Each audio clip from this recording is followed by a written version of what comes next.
Welcome to the Filmmaker's Life, where you can hear from filmmakers about how they are building their careers, how they're making their films, how they're raising money, how they're dealing with the business side of filmmaking, which is always hard for filmmakers to deal with.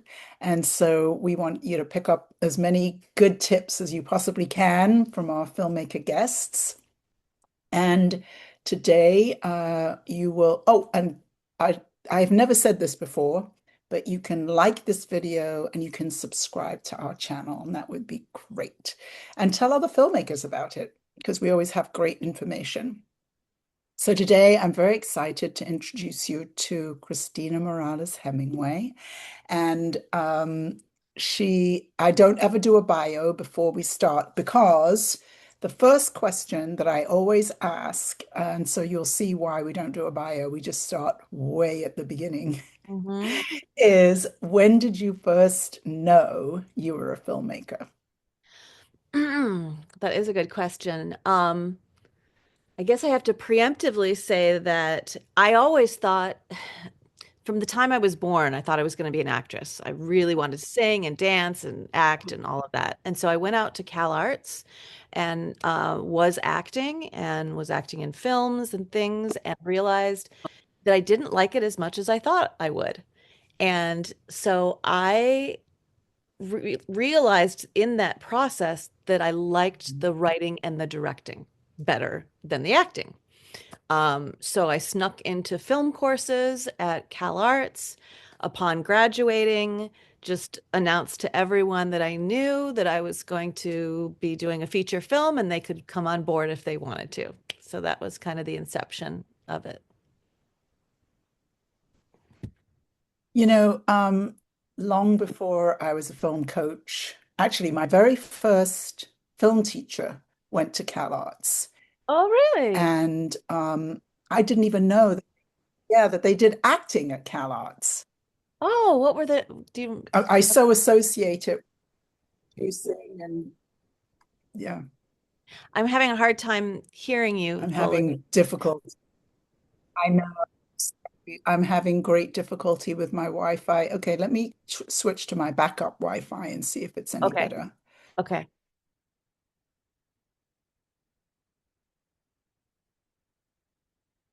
Is that better?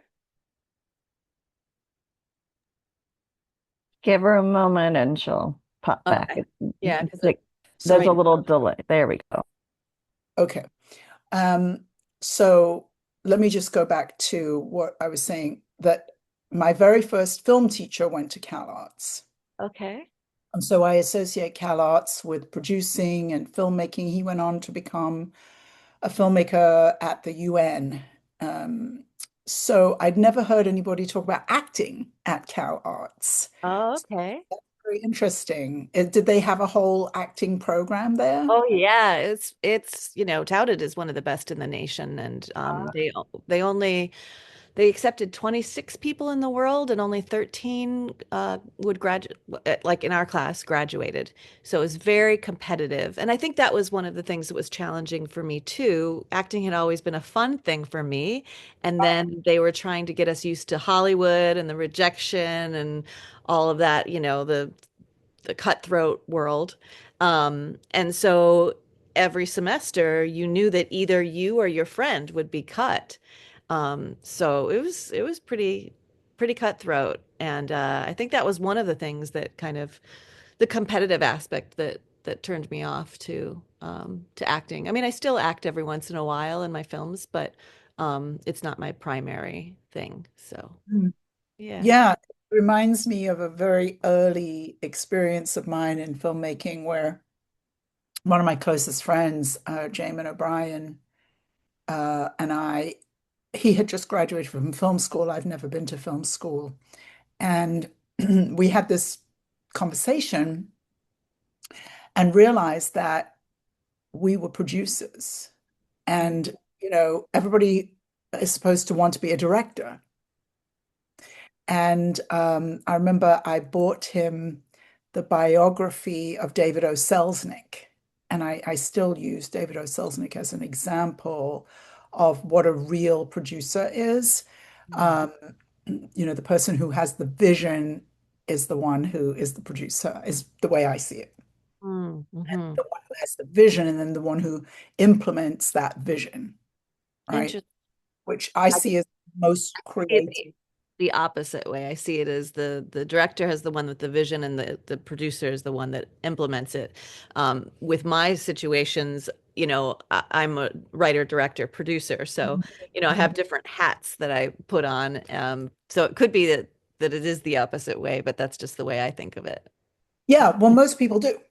Most people think of it like that. They think of the director as the one with the vision, and the producer is the one who gets the money or who does all the boring stuff. When I think I'll just tell you the David O. Selznick story. So David O. Selznick acquired the rights for Gone with the Wind, which was this huge bestseller at the time. So he always knew Clark Gable was going to be Rhett Butler in the film.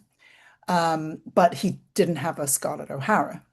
So he started auditioning all around the country and eventually auditioned like every actress in America Mhm. and couldn't find his Scarlett O'Hara. And one day, Laurence Olivier walked in with Vivian Lee on his arm. And that was when he found his Scarlett, which I think is very interesting because I'm sure he didn't think about going to England. Mm-hmm. And then he had a director he hired. And then I think after production began, he fired that director. Then he fired that director. And it's the third director that gets the credit on the film. Interesting. So I just use that story as a way to say that there's a, a, a different way of thinking about a producer, Mhm. which is not secondary to a director. The producer is the one who has the vision and then implements that vision. And Mhm. and so I think that it's helpful always for my clients to shift the way that they think about producing, and it helps them feel more empowered that producing is a creative skill. Hmm. Yeah, definitely has many creative Yeah. aspects to it. Um, and, the nuts and bolts of it too. And the same with directing too, you got the nuts and bolts of directing as well. Yeah, yeah. So I think you said when you graduated from CalArts, you said, okay, I'm going to make a feature film. Yes. Whatever possessed you to make your first feature film? What got you onto that path? Well, um, I think I wrote a story. I wrote a screenplay that I really liked, which is always a dangerous thing because, it's like I'm like, You're oh going to have to no, explain that. You're going to have to now, explain that because now. most people are not going to get that. So it's like, okay, the story is coming through. Now I have to give it a home. And that's the hardest part is building a home for it. But I was very lucky. We did like a no budget feature. Um, When you say give it a home, what do you mean building a home for it? What do you mean by that? I have to put it on film. I have to film it now. I have to create the world behind it. I have to find the locations. I have to cast it. I have to make it into a film. Yeah. And part of that is I felt like, okay, well, the script feels like it's about 25% of what I mean. And Interesting. so I was like, okay, now I need to work with the actors to explain really what I mean and get the right people on board and show the visual story to really for people to really get what I mean. And which was your first feature film? It was called Autumn Leaves, and no one will ever see it. Okay. Because, and that was one of the huge lessons right out of the gate.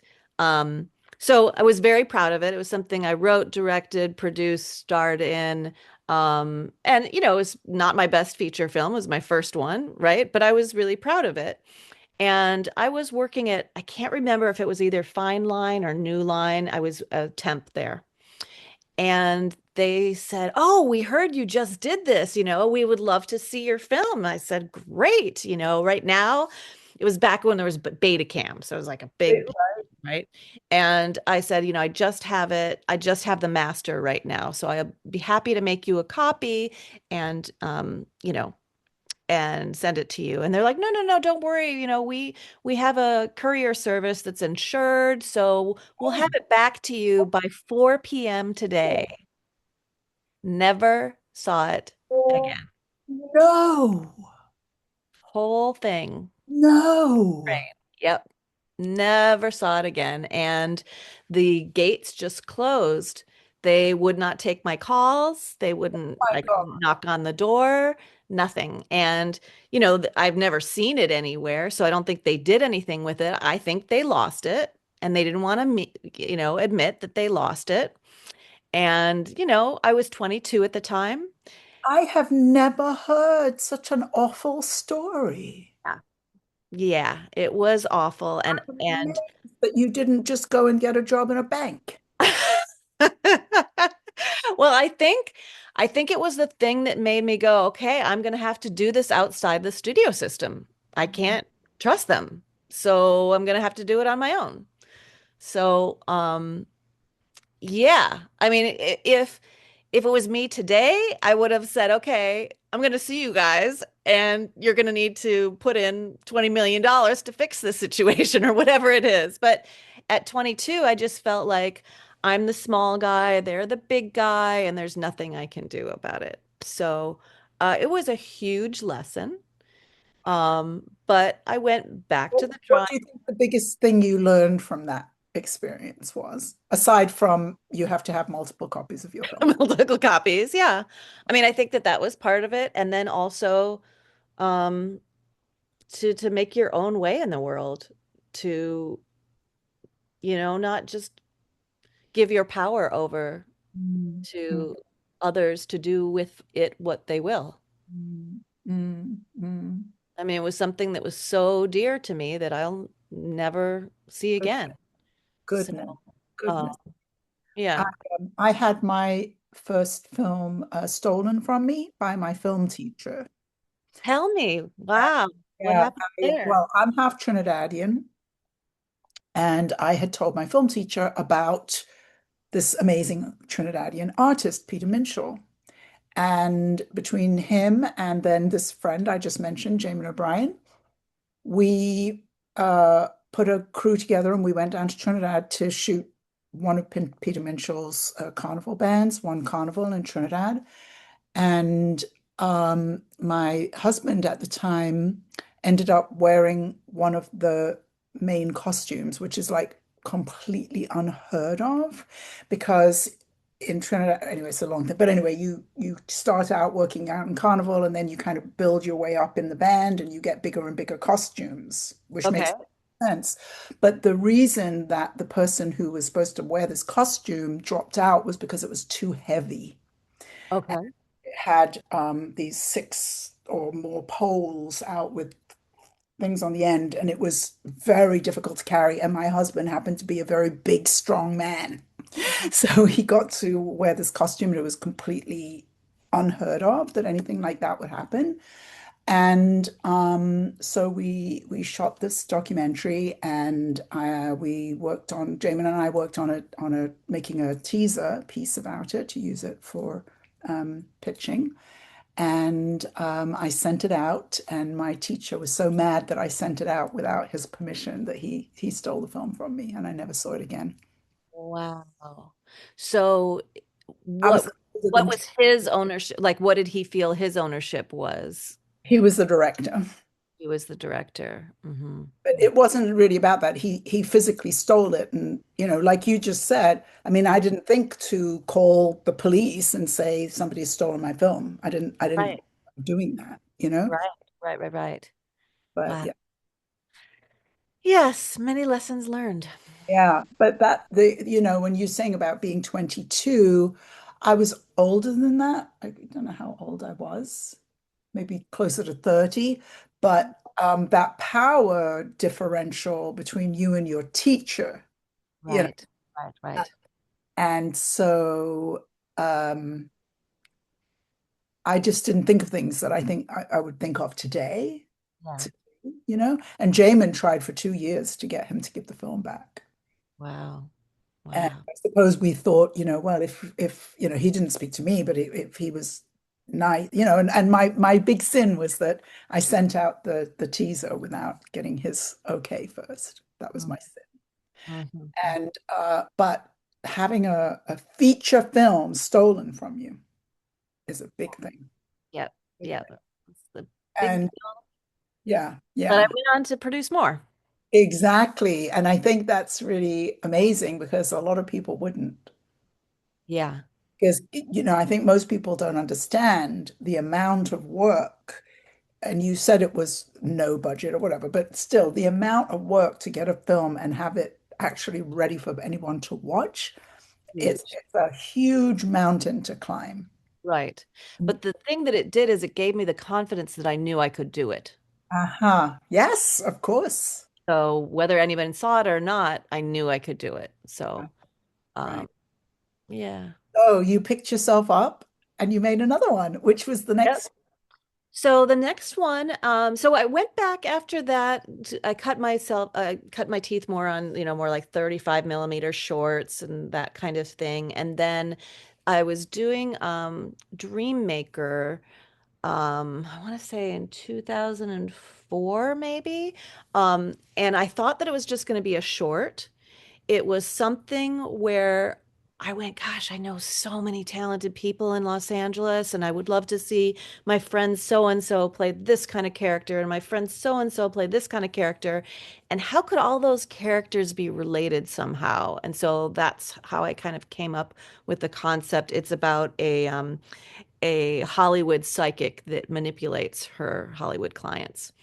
Um, and it's a dramedy. Uh, I thought it was going to be about 40 minutes long. And then when we were close to finishing it, it was 60 minutes. And I went, this is so close to being a feature Yeah. that I added like a 10 years later kind of addendum at the end, and it became a feature. Excellent. Yeah. So that, had some fun in the festival rounds, Audience Choice Awards and things like that. So that was, yeah, that was fun and kind of gave me, you know, the idea that this is not only something that I could do, but that audiences would like it too. So the first thing was just giving me the confidence to know that I could do it. The second one was, gave me the confidence to know that audiences would appreciate what I was doing. And for that second one, did you raise money that time to make that one? Yes, it was very, very low budget, and a couple of people came on board. So that was private investors. Um, Great. and we were like, just going to do a little short. I remember one of my friends, I think it's okay for me to say, so Matt Turner, way in the beginning when we started Dancingstar Productions all together, and I had pitched him on the idea of a restaurant. This was in Ann Arbor, and he was like, there's so many restaurants in Ann Arbor. What I'd really like to do is invest in your films. And I was like, uh, okay. That would be okay with me. So, Restaurants when you can, yeah, yeah. Christina knows that I've been to Ann Arbor. I spent a couple of weeks there on two different times, and I love Ann Arbor. Just absolutely love it. And when you say restaurants, I suddenly remembered these different places we used to go Yeah, to Indian yes. restaurant that we. Lots of restaurants, lots of Yeah. restaurants. Yeah. But Ann Arbor is such a lovely town. It's a small town, but so it has this sort of feel of community that's really Yeah. strong there, I think. And so, it was interesting when I said when you graduated from college, I said, what gave you the crazy idea to make a feature film? A lot of filmmakers never get to that point where they make a feature film, right? They Hmm. sort of sit on that idea for I know of somebody here who teaches at a very well-known film school, who has been shopping the same script for over 25 years. I've kind of lost count now of the years, but it's Wow. over 25 years shopping the same script. Hmm. I said to him, well, why don't you just work with me and raise the money? And he's like, oh, I was too scared. Hmm. But I find it very interesting. And then in your second film, you also took the plunge to raise money, which is another thing that I see all the time, that filmmakers won't step over that hurdle, right? Yeah. Too Yeah. scared, they just don't, and or they have some sort of fantasy about how it works, and they think they need to find millionaires. Were your investors multi-millionaires who had gazillions of money and they invested in films all the time? And No, I mean, so they were doing all right for themselves. They weren't, poor by any means. And Roger Newton, the other person who came on board, was a scientist. He invented Lipitor, and oh, I, it's I think I should. a cholesterol drug. Oh, Yeah. yes. Yeah. And so he was just really amazing. He just believed in me. He just believed in me. And he said, then, they came on board for the next film, which was called Naked Angel, and now it's called Angel Moon. Um, and, he said, these are troubling times and we need uplifting movies. So we kind of, made our platform about having uplifting films. Yeah. What do you think would make an investor come back a second time? And I want to ask the question outside of anything to do with money. What do you think? What are some of your ideas about how to have an investor come back again and work with you? What can you offer them? That's a good question outside of money. I can only really speak to my experience. For me, it's been people who just really believe in me and believe in this story. Um, in general, when I think about like investors I think I want gamblers. I want people who are like, they've got enough discretionary funds that they are like, you're the horse that I want to bet on, Uh, and they want to play. It's uh-huh. not going to hurt them. And they're just like, okay, I'm going to put my bets down on these horses, and I really believe in this horse, and this is the one. So those are the kind of people that I want to attract is people that can have fun with their funds. Right, right. And did they have fun? When they invested in the first film, did Mhm. they find that it was fun for them? Yeah, yeah. Taking meetings out in Beverly Hills and just, lunching at the what is it, the Beverly Hills Hotel and those kinds of things, that, get to be old hat, but at first, it's just kind of, a fun experience for them. Yeah. Very exciting, very exciting. Did they get involved in the film, in the film in any other way? No, which I was grateful for. They weren't film people. They didn't really, you know, they didn't read the script, they uh Hallelujah that you said that. yeah, I tell this story that I was teaching a workshop one time and I had this guy who raises money for films on, and it came up that investors don't read scripts. And so I yeah. stopped everything for a minute and I said, why do you think investors don't read scripts? And this filmmaker came on and said, because they're dumb. Oh no. No, I definitely don't think that that's the case. These people were super smart, and I think that if I gave him a spreadsheet, with all the data points, he would have he would have much more appreciated that than a film script. So, I, yeah, I don't I, think it's being dumb at all. I think investors don't read scripts because they are smart enough to know that's not their arena. Hmm. That's Hmm. not what they do. They're not the filmmaker, you're the filmmaker. They Hmm. are the person who In fact, this same guy who raised money for film said, well, they are people who have a passion for making money. Hmm. And I thought that was very interesting. Hmm. So film for them is just another way of making money. Yeah. And Um, for me, my investors, it wasn't about making more money. They were more like angel investors. They were my angels. They were like, I've got some money that I can lend to this project, and if if you give it back to me, great. If not, it's no big deal. So right. that Right. that was ideal because then I didn't feel that pressure of having to pay back, you know. And when they came on again for the next film, did Hmm. you increase your budget? Did you up level? What was Yes. the So the difference? next project was Naked Angel, originally titled. We changed Naked Angel to Angel Moon because, Brilliant title. well, before, when people like this is 2009 and not many people were using the internet as much then, but as they are today. But now when you Google Naked Angel, you get all kinds of, you know, um, indiscriminate images.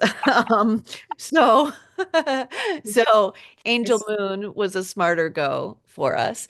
Um, at the time, I had just moved back. So I was in Ann Arbor 0 to 18, went out to Los Angeles to go to school, was out there for about 20 years, and then moved back to Ann Arbor. I moved back right when there was the Michigan Incentive Program, which What was was ideal for me. So they had a 42% back in the state of Michigan. It was a rebate, which was awesome. Um, and for me, it was a dream come true because I had always had, Ann Arbor was where my family was and LA was where my career was. And finally, my career and my family were in one place. that? And it was wonderful. And I can't remember it maybe lasted 2 or 3 years. I can't remember how many years, but when the next administration came in, they cut it completely. But it was I just want fantastic. to I just want to ask you about the tax rebate because I think a lot of people really need to know about this. So every state is different, every region is different, every city is different, or you have to read the fine print. Do you happen to remember when this was going on, if there was a minimum budget that you had to have in order to be able to qualify? There was, I can't remember what it was. But the thing that was to me better was that it was a rebate and not a credit. Uh-huh. Because if you're going to give me $30,000 off of my taxes, well, I don't pay $30,000 in taxes anyway. So that's not really a benefit to me. And then I'd have to sell that to somebody else, and that's a whole other to do. With this, it was a rebate, and it was a 42% rebate. So I can't remember the exact numbers, but let's say I needed $100,000. I went to four people and said, could you give me $12,500? By the end of this shooting of this movie, the state of Michigan will send you a check. And that's what I did. So it was, I had to get people who would trust me enough that I was going to complete the film. And because I had already completed other films, they believed me that I was going to do it. But then they had the confidence that they would get it back from the state of Michigan. So that was very, very helpful in getting that project up and running. Excellent. And do you remember when you were dealing with this tax rebate situation?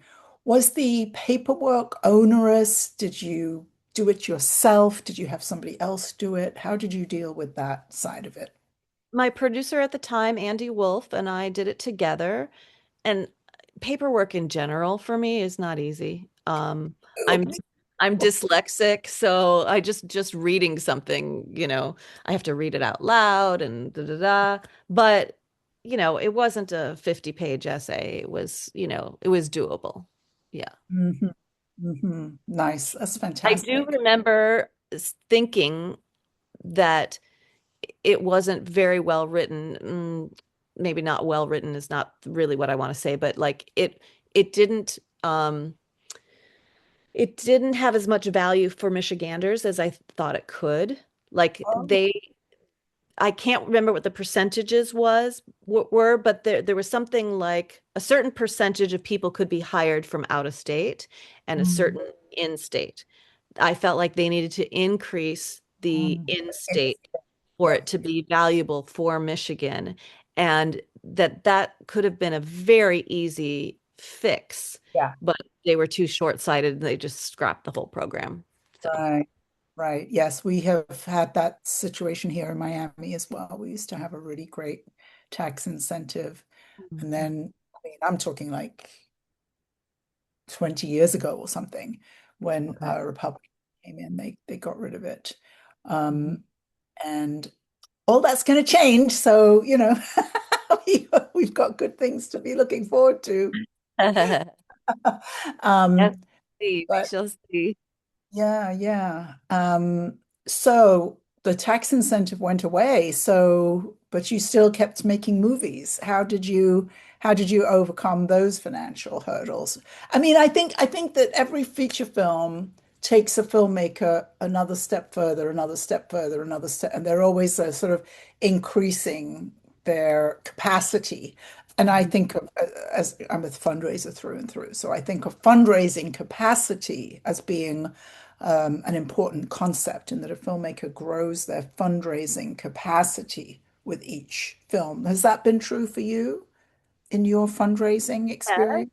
Yes. And then it plateaus some, and it's a challenge with what's happening in the economy, and it waxes and wanes based on you know what's happening in the world. But I feel like I become smarter in that way with each film. Um, and then with Bride Plus One, was that the one that you saw? Bride, did you were you able to access it? Yes, yes, Okay, thank okay, good. Um, so that one, let's see, fundraising wise, um, one of the partners had to go off to do other things, so I just had myself and Roger were on that one. Um, and I put some of my own money in that one, which they say never to do, but you. I didn't see another way, so I did it. Um, and that one, an interesting story behind that was I wasn't planning on being in it at all. Oh, really? No, not at all. I wrote it for a girlfriend of mine, who was in Resurrection Boulevard and all these other great movies, um, and she was going for her dissertation, and it was about 2 months beforehand, and she said, "I'm so sorry, I just can't do it. I can't do it." And I thought, "Oh my God, what am I gonna do?" Well, I know the lines, I know I could do the role, but it was written with a very like type A personality. I imagined her very like someone who would work out all the time and was a skinny mini. And I was like, okay, I'm not that. There's no way that I can get down. Like I'd have to lose 50 pounds in the next God. 2 months. So how am I going to do this? So I rewrote the script for someone who was 50 pounds heavier. Um, That's and the beauty of writing, it right, doesn't right, cost right. you anything. Yeah. So, and it apparently worked well in that, from the Q&As, the feedback that I got is they really liked seeing what they called a normal sized woman in front of the camera. Um, Yeah. so yeah, that was such an amazing experience and a harrowing experience. Unfortunately, my mom passed away during the filming, so we had shot for 2 weeks, and then my mom passed away, and she was my North Star. So of course it was devastating. And I had to wait a while before I could be funny again. Wow. It's a comedy, right? So I was grieving, and I hope nobody else can tell this, but I can totally tell which scenes. Okay, my mom was alive in that shot. My mom was gone in that shot. You know, I can see just the the grief, you know. But I hope other people Get to see can't. any of it? Did she get to see any of it before she passed? Um, she probably got to see a couple of scenes from it, but uh not much of it. No, no. I do dedicate the movie to her at the end. And Tell us the log line of Bride Plus One. It's so fun. yeah, I play a 39-year-old Latina that has never been married and really wants kids. So she decides that she's gonna throw herself her own wedding. She just hopes that a groom will show up. She doesn't have a groom, and that's why it's called Bride Plus One, because she doesn't, when she's inviting everyone, she doesn't know who the groom is going to be. So it's her plus one. Um, Of course, all works out in the end. yeah, yes. And you'll have to see the film to know why. But the inspiration for that, I had two girlfriends that had the same thing happen to them where they were in relationship with men for about 4 years. And on their around their 39th birthday, they announced to them that they didn't want to have kids and that they were breaking up with them. And I was so heartbroken for them. I think more so than they were because Mm. I am a mother. I thought these women would make the best mothers. And to this day, they're not mothers. And I was so upset about it that I wrote the script. Uh-huh. And you know how when like comedy, like if you push comedy too far, it becomes tragedy, and Right. tragedy too far, it becomes comedy. So that's pretty much what happened is I was just so pissed off about it that it became funny. Wow. And one of the things that I really loved about the film was the Latin flavor. Mm, There was mm, a certain time in my life, and I live in Miami, and there was a certain time in my life where I was like, well, if I had money to invest, I'd invest it all in Spanish language. mm, mhm. Not that this is Spanish language, Right, uh, right, right. but But we tried to have mostly brown people in front of the camera and behind the camera. yeah, it really, really comes across, and I just love um, that Latin flavor. I just went to my new doctor's today, and I suppose it's an HMO, and they all will speak English to me basically if I were, but basically I speak Spanish to everybody there is Spanish. Everybody there is Spanish speaking, and it's so fun, and one person comes into work and comes and says, "Buen día." Mwah, mwah. I almost said to Oh, this yes. lady today, I said, "Where's my?" Right. Where are my besos? They have a little area in the back and they serve Cuban coffee and they have all kinds of breakfast things. It's just a delight to go. Yeah. It was so like the from the first day I felt like we were just a Latino family. You know, the mother Paloma Morales, who we share the same name, but we're not related. She was Uh, just, amazing. And it's so strange to me that I wrote it's not like the mother is very similar. Like my mother was much more demure and shy. This mother is very out there, right. but she is also kind of a relationship guru the way my mother was. So Uh, it's so odd for me to watch the movie and see this woman playing my mother that lives on past my uh-huh. mother, that legacy that's out there is pretty. That's so interesting. I've never heard anybody say that before, but I know exactly what you mean. Yeah, it was a pretty special. Does Um, your actual mother like being this much more extroverted mother now? Does no, no, she? no, no, no. So my actual mother passed No, that's what during the I know. filming, and I then know. I oh, know your actual mother passed, yeah, yeah, right? What I'm asking is, does your actual mother today, now that she's passed and yeah. she's living on in this much more extroverted version, does she enjoy that? she, you know, I feel her in spirit form as pretty similar to how I did in, although the way I look at it is she became everything.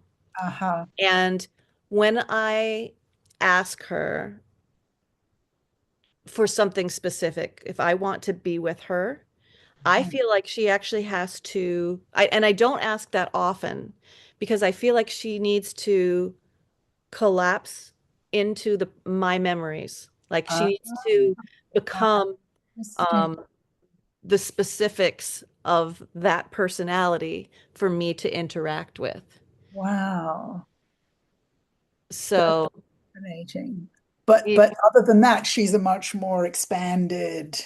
well, yeah, I think I mean, she was somebody, I was so surprised. She died of ovarian cancer, and she was the healthiest person that I knew. She Wow. was meditation master. She was a spinning instructor, smart as a whip, just very, very spiritual, just the healthiest person I know to this day. Mhm. Always ate cleanly, da da da da. So I was so surprised that she was taken. Right. Um, there's a whole other story about that in a documentary that I did, but I won't go into to all of that. But I feel like she was someone who attained peace in this life. Mm. She was one of those people. My dad is more the extrovert. My Uh-huh. dad, when he walks in the room, everybody notices it. He's Uh-huh. like that. My mom, much more subtle presence. Uh-huh. But if you were ever in her inner circle or like inner sphere, kind of you would never forget her. It was just one of those kinds of people that, um, yeah, she's my mom. What can I say? You know? No, it sounds very special. Very, Yeah. very special. How lovely. Yeah. So after she passed, you completed Bride Plus One. And what did you do? I think you have your own distribution company, is that correct? How do you work distribution on your films? What do you do with it? So with Bride Plus One, oh, and here's a quick little story there. So when I was 8 years old, I put my hands in John Wayne's hands on the Hollywood Walk of Fame, outside the Man's Chinese Theater. And I made a prayer that I would have a film that I would star in, that I write and direct and produced, and basically a movie that would premiere there. And then in 2019, it happened. That's where we premiered Bride Plus One. So Wow. that was amazing and fantastic. At that showing, someone there recommended us to a distributor, and they're more of like an aggregate, but they got us on all of the platforms, um, which is both fantastic and challenging. We don't make much money from it, Hmm. um, but because somebody could buy the film 599 for me, and I get 599, right? Right. For I get about 50 cents a download for anything that they have uh you know uh been an aggregate for. So that's why I decided for my next film to not go that way, to self-distribute on my next film. So I feel very grateful to Stonecutter for bringing us on because it gave a sense of credibility. Yeah, yeah. That people can go, oh, okay, she's on Apple Right. TV, she's on Amazon Prime, da da da da da, or Bride Plus One is.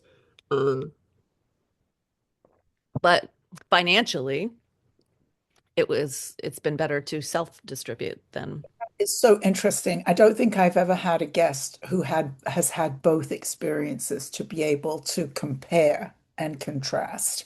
Mhm. Um, with those two different experiences, would you say that there was an equivalent amount of marketing that you did, or was one different the other? If you think about it like that, like, oh, we spent $5 on marketing this one, but we spent $50 here. Is there a way you can Okay, compare I would that? say about I don't know specifically, but I would say about the same. Okay. But I think that with my next film, Get Real, I think we've made more money self-distributing that Hmm. than that we did with distribution for Bride Plus One. Hmm. Hmm. So, right now, I'm still open to distribution for Get Real, the next one. Um, but I would only do it with the caveat that we could still sell it on our website. Oh, yeah, yeah, yeah. I had this recently. I had a client get 15 offers of distribution, and I said, yes, but the most important thing is you can sell it yourself. Right. Very specific reason for that. And they kept saying no, no, no, no, no. Yeah. She eventually found the I mean, to me, it's different if a distributor is doing a ton of marketing for you and, getting you outside of your own circles. But if I'm the one doing the marketing, then I should be getting paid for that. right. That's right. So she did eventually get what she wanted. I said, you're just not accepting anything other than that. Hmm. Yeah, that's smart. Sell it for yourself, and you can have distribution. So I think it's really important. And in her particular case, because they had such a niche in their marketing, was that she was so involved in this particular community, and it's flair bartending. I I know all kinds of things now about flair bartending. I learned Okay. from my clients. Okay. Okay. I know so much about flair bartending, but she's part of this international community, and they're very passionate about flair bartending, Yeah. And So if you have that niche, then those are the people that you're going to be interacting with, and they're mostly going to see the film because they met you somewhere, and as opposed to just seeing something, you know, they might see it, have an impression of it, but is it really going to make them click on it unless they've actually, you know, interacted with you somehow? That's been my experience so far. well, in her case, we don't think there is another film about flair bartending. That's the first thing. That's great. Um, but the other way, Or what was the one the Tom Cruise one way back oh in yeah, the yeah, yeah, she has a bit of that in her film. What's that one Okay. called? Yes, no, you're right. Cocktail. You're right. Tom Cruise film. One of her three characters is in that film. Oh, that's fun. But that's how small the world is. Yeah. Hmm. And so the other way of thinking about marketing is there a oh cocktail? Yes, thank you, Emily. Cocktail, yes, thank you. Um, is there a possibility that that distributor could match your ability to reach your niche? There's no way. There's no way a distribution company could possibly match her reach into the flair bartending community, Right. Right. right? Right. Right. The very first film I was ever involved in getting distribution for was a Trinidadian film. I'm half Trinidadian. And um, when we signed the contract for distribution with a US distributor, we held back the Caribbean. Mm. And it was a very interesting experience because when we said we want to hold back the rights to sell in the Caribbean, they said, where's the Caribbean? Okay. Smart So move. if we needed any proof that we knew the Caribbean better than they did, that Hmm. the thing that was very interesting was that they didn't know, we didn't know that in the way that the film industry divides up the territories, the Caribbean is part of the US. So anytime you sell your US rights, you're getting the Caribbean too. Ah, interesting. So So too. yeah, as somebody who's interested in what's happening in movies in the Caribbean, it's very important to know that. But Ah. yeah, you, they just would disappear those rights because they wouldn't even know they were there.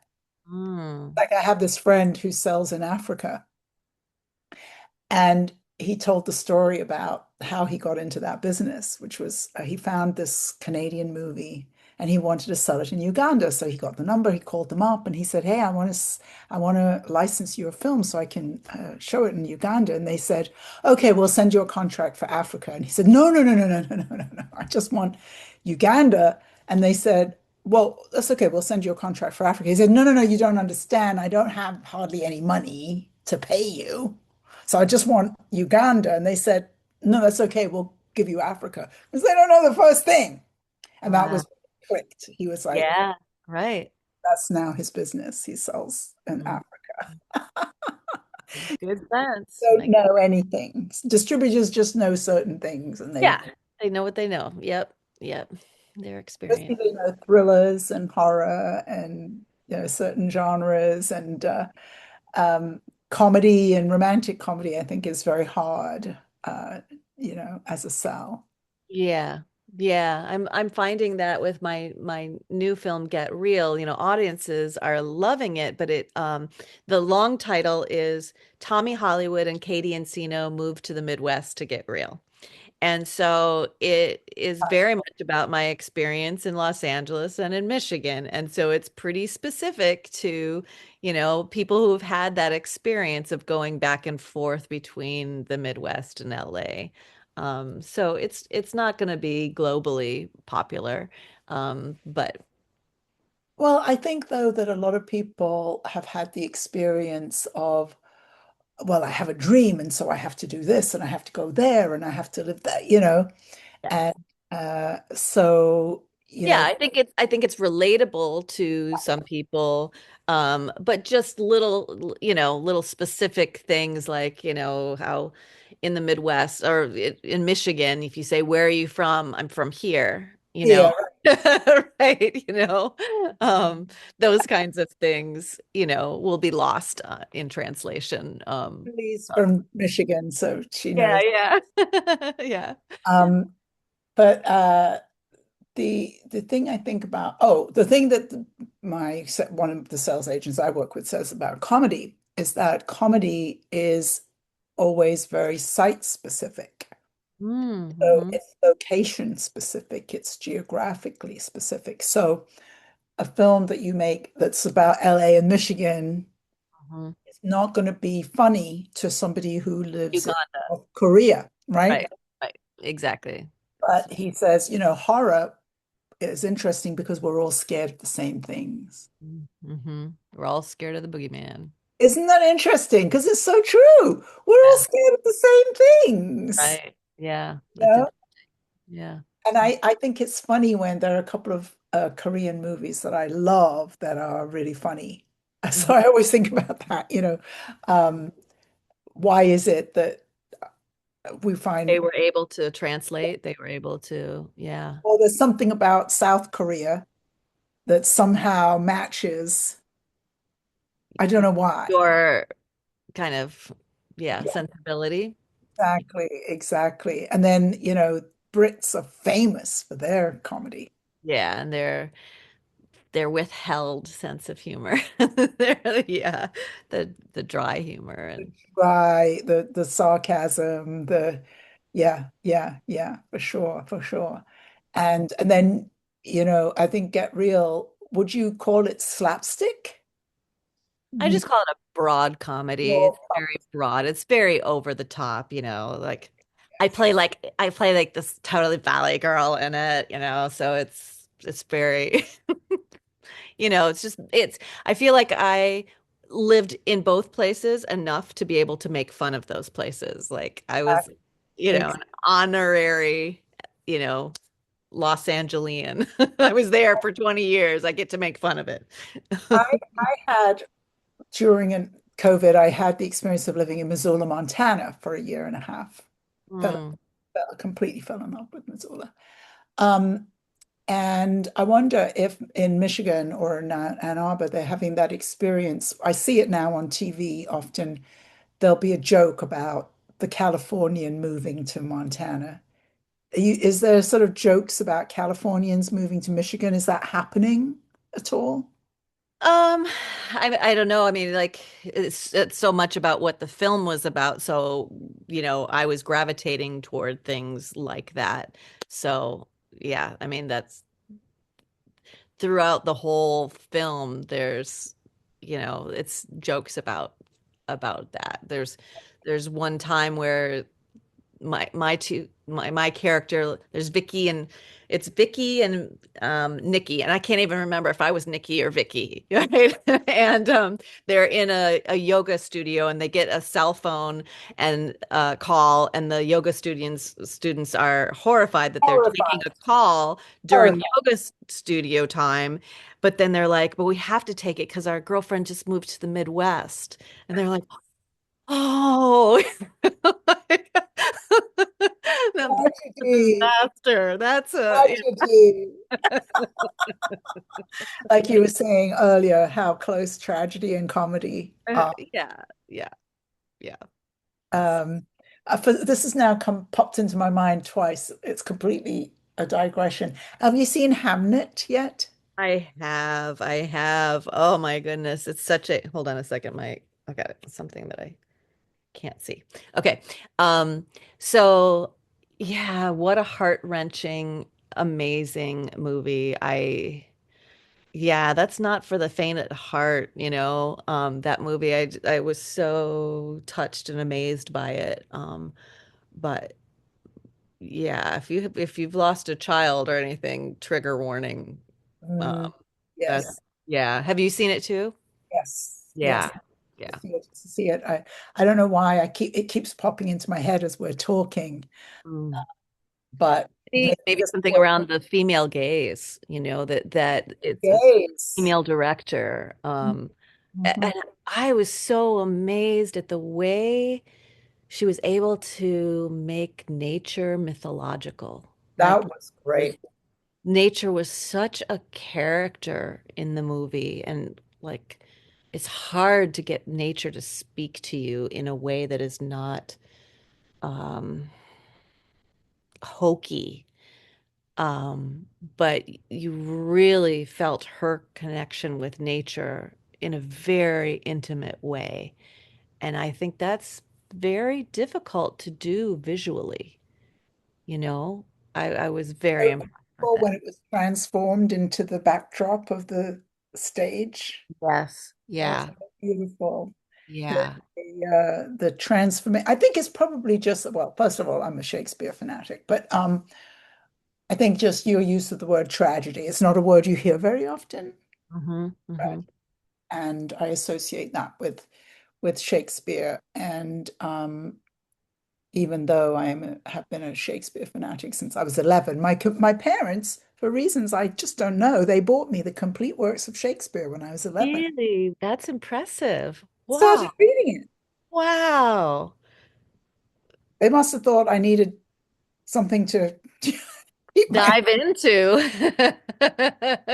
um, That's amazing. yeah, yeah, but Shakespeare is such the master of comedy tragedy, Yeah.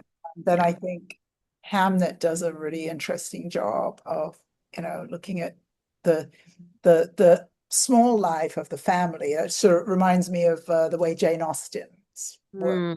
It's like Hmm. the small life of the women and the stuff happening at home. They're not even in the same city as he is, the Right. things so removed. Yeah. But Yeah. to And see, I was also interested in how, like, she seemed to embody all of Shakespeare's women. oh, I hadn't thought of that. I'll have to think of that when I look Like the again. aspect of her that was the ingenue, the aspect of her that's the witch, the Yeah. aspect that is Lady Macbeth, like I felt all of that in her. Right. Oh, that's beautiful. Yeah, yeah. Next time I watch it, I'll think of it like that. Uh, Yeah.